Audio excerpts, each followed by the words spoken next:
CTE Master Series, Video 9, SS3, Center Cue Ball Definition, Part 1. In this video, we're going to be looking at outside alignments for CTE in relation to where that one tick is that we align to for center cue ball. So, what I can tell you right off the bat, that it's not in the middle of the cue ball for conventional practices. I'm not going to get into that here. Anytime that I'm talking about SS3 or centered edge aiming or CTE Pro 1 or even just little old simple CTE, if those directions are comprised of aiming and sighting and gearing from parallax and stepping to the missile, then they're all three synonymous with each other.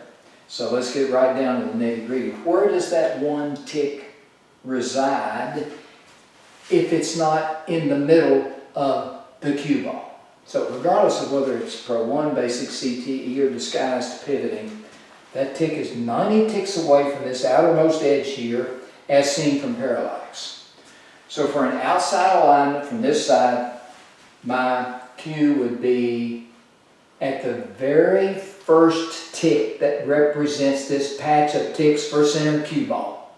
That's your first major foundational alignment. That is the alignment that represents the slight overcut to the ghost ball core. This is the alignment that many have said over the years that could not be possible, does not exist, can't be taught, can't be repeated. Well, it does exist. People around the world are discovering that through the teachings of CTE Pro 1. So this is a major alignment. You're going to use it a lot. But there's two other alignments that you're going to use a lot. So let's say that if this is the very first tick of that patch, then even if I turn one tick this way, I am into the light side of the ball. You see, with my cue aligned here, you've got light, heavy. You can see that this is the smaller side, lighter side of the ball. This is the heavier side. So, when I turn my cue this way, I'm immediately into the land of spin. I'm immediately into a lighter aspect of the cue ball. So that's where this horn sort of comes in handy. It's just a cautionary thing that you need to be aware of. When you're pivoting into that outside, you're into the lighter side of the ball. You're putting spin on the ball. As Hal Houle would say, that can get iffy. But it is a major alignment that you're going to use a lot. And especially when you understand SS3, then it becomes very easy to not overdo it. You can just do a little, and I promise you that when you're using the foundational V placement and your foundational center cue ball tick for CTE, that just a little bit of a turn will help you to be very cautious about what it is that you're doing when you're adding spin to a ball. So that's two of the alignments. Now, what if I go this way? When I go this way, we're accessing the remainder of the center cue ball ticks, the remainder of the patch. So that's what we have. We have more cowbell. We have more center cue ball. Just a bit ago, I looked up a couple of definitions that I want to pass along. What does more cowbell mean? It's an extra quality that will make something better. I think we can all agree that when we align to one single tick here for center cue ball, if we had some more ticks that we know about, that we can understand, then that surely would make something better. So sometimes when I'm in this alignment right here, the cue ball object ball relationship and what it is I need to accomplish calls for more cowbell. So another definition that I like, and it's a very simple one, remedy to a problem.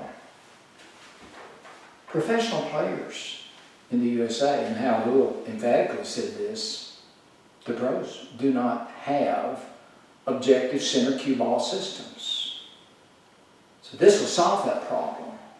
Once SS3 is understood, and then it can be understood that center cue ball is more expansive than just one single tick, then a whole new world of possibilities open up.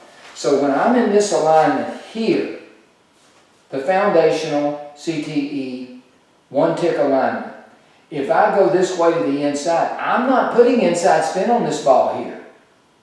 And when you're working with this, you're going to see that you're still at center cue ball. You may have to look at sort of the meat of the cue ball and you'll see that you're not putting any spin on that ball. You're into the heavier side here.